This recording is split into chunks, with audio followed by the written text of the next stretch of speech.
What's up les copains, j'espère que vous allez bien et aujourd'hui on se retrouve pour une nouvelle vidéo pour parler sport bien sûr, mais surtout vélo. Oui, c'est notre semaine 100% cyclisme. On s'était déjà retrouvé mardi pour dresser un bilan de cette saison 2022, mon top 3 des meilleurs coureurs de la saison ainsi que mon analyse sur les performances de nos représentants tricolores en 2022. Samedi, on se retrouvera bien évidemment pour parler cyclocross et dresser un premier bilan donc de ce début de saison dans les sous-bois. Mais aujourd'hui, en ce jeudi, on va s'intéresser à Julian Alaphilippe et on va parler de nos attentes et surtout des enjeux de la saison à venir pour le double champion du monde tricolore qui a vécu une saison 2022 cauchemardesque, d'abord en termes de résultats sur la première partie de saison, alors un petit peu en dents de scie, un petit peu timide, notamment sur les courses où on l'attendait, une seule petite victoire d'étape sur le Tour du Pays Basque, une 4e place sur la Flèche Wallonne et ce fameux mur de Huy où il a été incapable de suivre l'accélération du vainqueur final Dylan Teuns, et puis aussi ses chutes malheureuses du côté d'abord de Liège-Bastogne-Liège sur la course bien évidemment de sa saison 2022, celle qu'il avait cochée, celle qu'il voulait absolument remporter. Julian Alaphilippe victime d'une énorme chute, il était en contre-en-bas dans un ravin secouru par Romain Bardet entre guillemets. Julian Alaphilippe qui malheureusement a dû renoncer au Tour de France à cause de cette première gamelle et il est revenu derrière sur le Tour de Wallonie où il a remporté, une victoire d'étape sur le mur de Huy, là où il avait échoué à remporter la Flèche Wallonne sur ce même difficulté quelques mois auparavant. Julian Alaphilippe qui d'ailleurs est revenu derrière pour prêter main forte à Remco Evenepoel sur le Tour d'Espagne. Une chute malheureuse sur cette Volta de España, malheureusement là encore une fois retardée dans sa préparation pour les championnats du monde, arrivé à court de forme et à court de repère également pour aller chercher une 3e couronne mondiale. Bref, un Julian Alaphilippe qui a vécu une saison 2022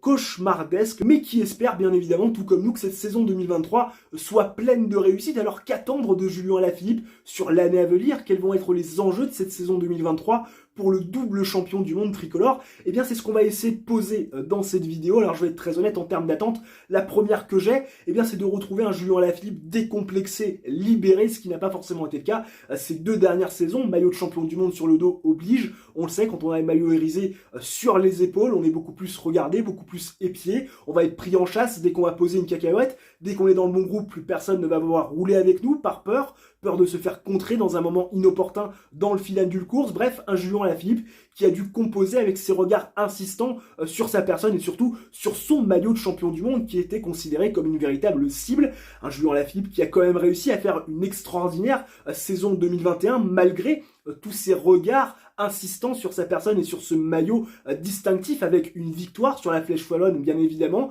également une victoire sur le Tour de France avec cette étape remportée du côté de la Fosse aux Loups. Il a troqué ce magnifique maillot de champion du monde pour le maillot jaune, ça faisait belle lurette qu'on n'avait pas vu pareil exploit, et puis il avait bien évidemment terminé sa saison en beauté avec ce titre de champion du monde en Belgique, dans le pays du vélo. En 2022, on ne sait pas trop ce qui serait advenu de la saison de Julian Alaphilippe sans cette malchance qui a frappé à nouveau le maillot irisé, ce maillot arc-en-ciel souvent défini comme maudit, et ça tombe bien puisqu'en 2023, Julian Alaphilippe ne le portera pas étant donné que Remco Evenepoel en Australie en septembre dernier a succédé à son coéquipier de la Quick-Step Alpha Vinyl. Désormais, la pression sera sur les épaules de Remco Evenepoel sur chacune des courses auxquelles il participera l'année prochaine, laissant Julian Alaphilippe dans un anonymat presque total avec à nouveau les couleurs de son maillot Quick-Step Alpha Vinyl. Un Julian Alaphilippe qui sera toujours bien évidemment considéré par ses principaux adversaires puisque Julian Alaphilippe reste à 100% l'un des meilleurs coureurs du monde sur beaucoup de types de parcours, mais un Julian Alaphilippe qui devrait avoir un point en moins, celui de ce maillot irisé qu'il ne portera plus en 2023. Il pourra peut-être retrouver à nouveau ce plaisir qu'il avait sur le vélo, cette envie de jouer sa partition sur les courses en attaquant plus ou moins loin de l'arrivée. Bref, un Julian Alaphilippe qui va nous pratiquer, on l'espère en 2023, un vélo à l'ancienne totalement décomplexé et surtout totalement libéré. Et enfin, la deuxième attente qu'on peut avoir cette fois-ci, c'est plus d'un point de vue résultat, c'est retrouver un Julian Alaphilippe à 100% de ses capacités, capable de performer sur les objectifs qu'il aura défini en amont, c'est-à-dire en préparation de cette saison 2023. On attend un Julian Alaphilippe bien évidemment présent sur ses classiques de prédilection, les Strade Bianche, mais surtout la Flèche Wallonne. On attendra également un Julien Lafilippe, pourquoi pas sur les classiques pavés. On le sait, il a été très très performant, notamment sur le Tour des Flandres en 2021, malheureusement victime d'une chute. On s'en souvient à quelques encablures de l'arrivée, alors qu'il était présent dans le bon groupe avec Mathieu Van Der Poel et Wout van Aert. On espère bien évidemment le retrouver sur ces pavés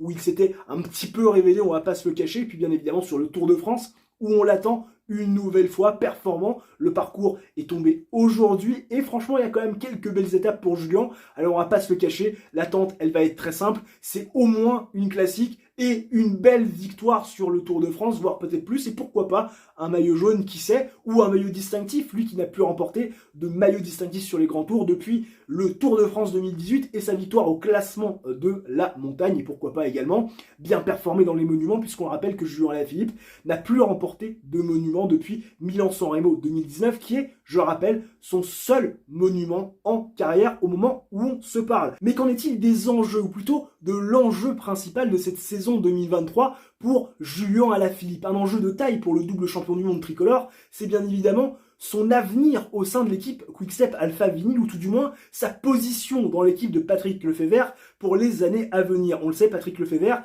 eh bien c'est un patron d'équipe à la dure. Ça fait des années et des années qu'il gère cette équipe Quick-Step Alpha Vinyl, qu'il a dirigé bien évidemment sous d'autres entités par le passé. Une main de fer dans un gant de velours, comme dirait la fameuse expression. Et Patrick Lefevere, pendant des années, il n'a eu aucun scrupule à faire passer des anciennes gloires, vainqueur d'énormément de grandes courses, à l'image de Philippe Gilbert, d'un rôle de leader à un rôle d'équipier, parce que justement, les résultats, la forme n'était pas franchement présente pour ces coureurs, et notamment Philippe Gilbert en fin de carrière. Alors Julien Alaphilippe, avec l'hégémonie Remco Evenepoel, qui est en train de prendre de plus en plus de place au sein de cette équipe Quick-Step Alpha Vinyl, va devoir cette année en 2023 à coup sûr réaliser une grande saison s'il ne veut pas perdre bien évidemment son leadership sur quelques grandes courses. On l'a dit, Julien Alaphilippe, il est encore leader sur les Strade Bianche, il a encore sa carte bien évidemment sur la Flèche Wallonne, il peut encore possiblement prétendre à un rôle de co-leadership sur Liège-Bastogne-Liège, il peut encore prétendre à un statut de coureur protégé du côté des classiques du Nord s'il veut bien évidemment y participer, il peut encore prétendre à un rôle de l'électron libre du côté du Tour de France, ou même un statut de coureur protégé, et pourquoi pas même un petit peu plus sur certaines courses de fin de saison comme le Tour de Lombardie. Mais pour ça, s'il veut conserver bien évidemment ses possibilités et ses avantages, il va devoir cette année vraiment répondre présent et mettre la balle au fond sur des classiques et également sur des courses par étapes. Ça va être impératif cette année pour Julien Alaphilippe. Bien évidemment, on le sait, il sort de blessure. Certains pourraient se dire que Patrick Lefevere pourrait être un petit peu complaisant, un petit peu moins regardant, mais ça serait mal connaître Patrick Lefevere qui ne fait pas dans les sentiments, contrairement à certaines équipes françaises qui n'hésitent pas à re-signer certains coureurs qui sont un petit peu en perdition les quelques dernières années de leur contrat, en leur laissant une chance, se disant « Ah bah tu feras mieux sur la prochaine session, sur ton prochain run avec l'équipe », leur signant 2 voire 3 ans, en leur laissant à nouveau une chance. C'est vrai que chez Patrick Lefevere, ça n'existe pas. Si tu n'es pas bon en tant que leader, tu passes en tant qu'équipier. Et si tu n'es pas bon en tant qu'équipier, tu dégages. C'est vrai que Julien Alaphilippe, cette année, il n'aura pas d'autre choix en 2023 que de réaliser une grande saison pour ne pas perdre son statut de leadership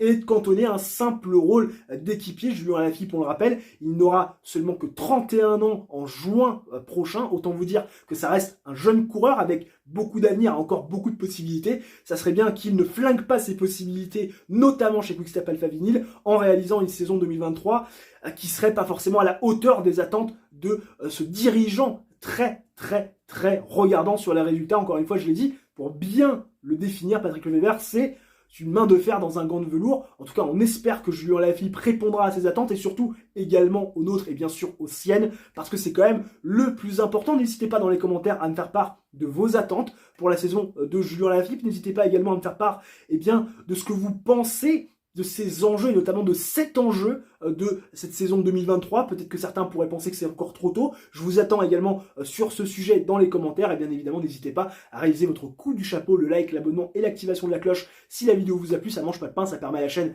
d'être mieux référencée. Nous, on se retrouve dans une prochaine vidéo. D'ici là, portez-vous bien. Ciao, bye bye et à la prochaine.